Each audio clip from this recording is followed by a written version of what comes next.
بسم اللہ الرحمن الرحیم۔ السلام علیکم ورحمۃ اللہ وبرکاتہ۔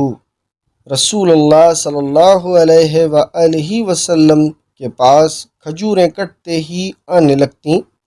کبھی یہ شخص اپنی کھجوریں لیے آ رہا ہے، کبھی وہ اپنی کھجوریں لیے آ رہا ہے، یہاں تک کہ کھجوروں کے انبار آپ صلی اللہ علیہ وآلہ وسلم کے سامنے لگ جاتے تھے۔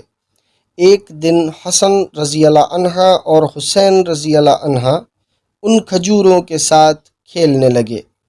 ان دونوں میں سے کسی نے ایک کھجور لے کر اپنے منہ میں رکھ لی تو رسول اللہ صلی اللہ علیہ وآلہ وسلم کی نظر اس پر پڑی اور فوراً وہ کھجور ان کے منہ سے نکال لی اور فرمایا، کیا تم نہیں جانتے کہ آل محمد صدقہ نہیں کھاتے؟